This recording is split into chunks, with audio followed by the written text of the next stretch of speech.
Hey guys, this is just a quick edit before the video actually starts, so I don't get comments on this. I forgot, for whatever reason, I think it's because I'm kind of fighting something right now, about Brandon Montour and Ekblad. I know they're currently designated as LTIR. I didn't really talk about them in the video. I don't feel like redoing the whole thing all over again, but I'll just give a quick synopsis. If Brandon Montour and Ekblad are healthy, this Florida Panthers defense core is in the top 10. I want to make that apparent off the jump. I said they were middle of the pack. Like I said, I've been feeling underneath the weather, so my head's a bit all over the place, so I apologize for that mistake. Let's get into the video. Captain Paul for the locker room here. If you have not already, please make sure to hit that like, comment down below, and subscribe. We are having a $100 gift card giveaway. If you are subscribed and have the notification bell active as well, you will be entered in that sweepstakes. Let's talk about these Florida Panthers. This team, nobody thought they'd go on the run that they did. They struggled to get into the postseason. Alex Lyon helped propel them to a Stanley Cup playoff berth. And once they entered the whole dance, well, maybe at first it wasn't a smooth transition.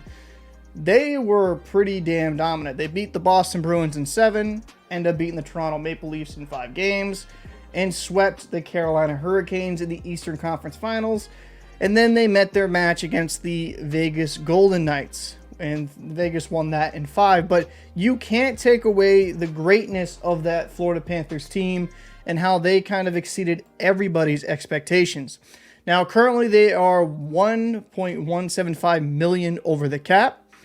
And yeah, I think this is going to be an interesting roster. You saw some key notables. Hornquist, he retired. Duclair got traded. Gudas is gone. And Alex Lyon is now in the Detroit Red Wing organization. So there's going to be a little bit of a transition period here, but they still have their superstars. Looking at the forward unit of the Florida Panthers, you still got Verhaeghe. He scored 40 goals last season, 73 points. You still have Aleksander Barkov. While some might argue you want a bit more from him, still a terrific player, 78 points, 68 games played. And then Matthew Tkachuk, who was the main cog in that playoff run. Outside of Bobrovsky, Tkachuk was their most valuable player, had 109 points last year, and Calgary Flame fans are definitely punching the air as we speak. But they went on this great run. Will they be able to replicate it? Do they have enough depth?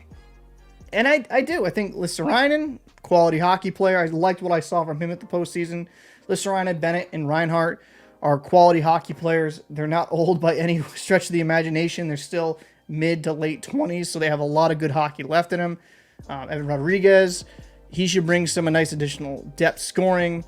And I'm looking at, like, is there anyone in line 2 through 4 that blow me away when it comes to talent? I wouldn't say that, but you have some good quality hockey players. Like Bennett and Reinhart, to me, are really good second liners, and if Listerinen can take another step, this team could be looking pretty damn dangerous. Now, defensively, this is going to be something that, you brought in Nico Mikkola. I like that signing quite a bit. He's not Gudas. He doesn't have the physicality of Gudas in that aspect. Like Gudas, that man was a tank, but he's still a bigger defenseman, 6'4". Shows some good offensive flashes at times, but looking at the decor, you got Forsling, Mahura, OEL. I'm not as sure at this point in his career, but who knows? Maybe he can kind of recapture a little bit of his magic when he was with the Coyotes. Kulikov, Mikkola, and Kerstead. Like, to me, there are some question marks on the defense. Stahl not being back. Mark Stahl, well, he wasn't going to wow you on the offensive side of the game. Was just very steadily. He was just very steady defenseman, in the back end. So I think the defense does take a bit of a hit, but I still think they're a quality decor. I wouldn't say they're top 10, but they're probably middle, right? 10 through 20, somewhere around there. And it just kind of depends where, like Mahura, if he takes another step, if OEL can be a competent NHL defenseman, which in Vancouver wasn't really the case. It's going to be interesting to see how this plays out, but I think the addition of Mikkola is very good. And looking at the goaltending, Sergei Bobrovsky was abysmal for most part last year in the regular season. He had some good games and then some absolutely horrific. But in the playoffs, that was vintage Vezina Bobrovsky. Fantastic. You could not ask any more from him. And you might look at that last game where it was kind of a blowout. It was just a matter of time. Like, Bobrovsky was just holding that team together at its seams. They were completely outmatched by Vegas. And that guy, regardless of what you want to say, was fantastic. And if he can even do maybe 75% or 80% of that quality for most of the regular season, the Florida Panthers are going to be a very, very dangerous team. The X factor in goal to me is Spencer Knight. He had some off-ice issues with some personal demons, and hopefully he's all well. He's still only 22 years old. Kind of, I would say, infamously known at this point. It was between Spencer Knight and Devin Levi. Devin Levi showed a lot of flashes and a lot of great games with the Buffalo Sabres. Spencer Knight has loads of potential. Let's not forget that. He's getting paid $4.5 million, which is quite a bit of money. But he's getting paid that money because this guy will eventually, or should eventually, be the number one goalie for the Florida Panthers. He has everything you want. He's 6'3", has some good athleticism, and when his head is in the right place, he's one of the better young goalies in the game. The only problem I would have to say with the goaltending situation with the Florida Panthers is you're paying $14.5 million for two goalies. Like, Sergei Bobrovsky, outside of that playoff run, has not justified that $10 million cap hit. Now, I'm hoping, for Panthers fans' sake, because there's a lot of passionate Panthers fans, that he can really start establishing himself in the regular season.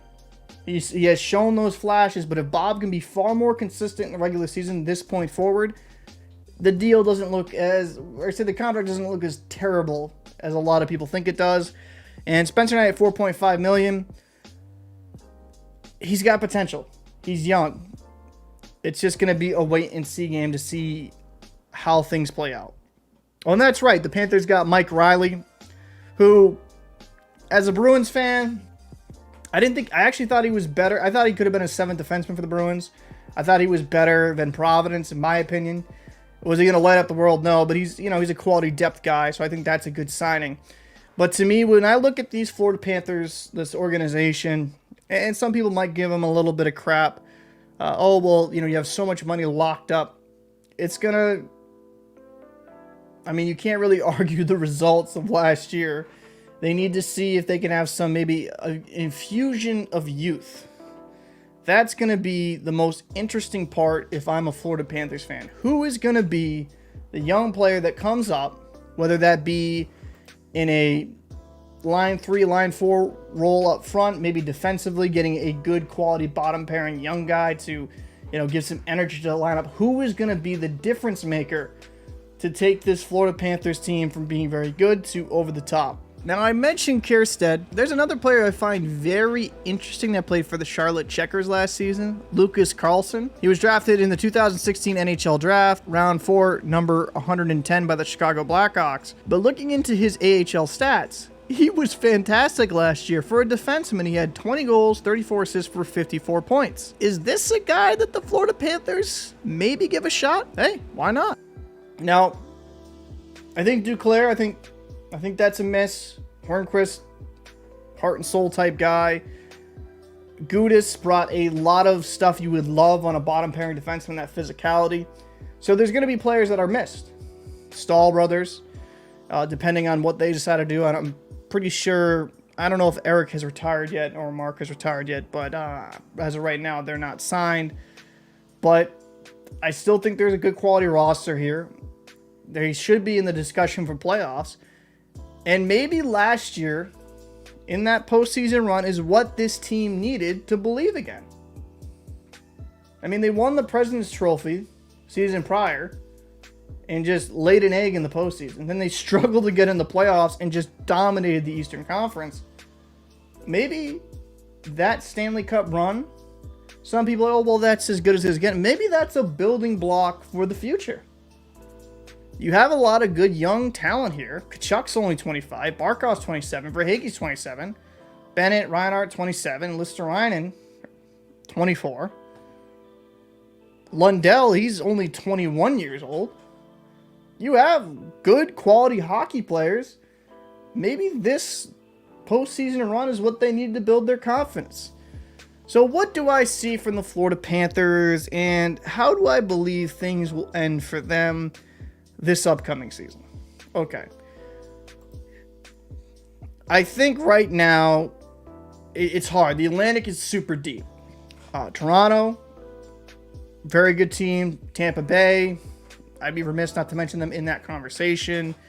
The Bruins, they had a historic run last year, but I think they've lost a lot of talent.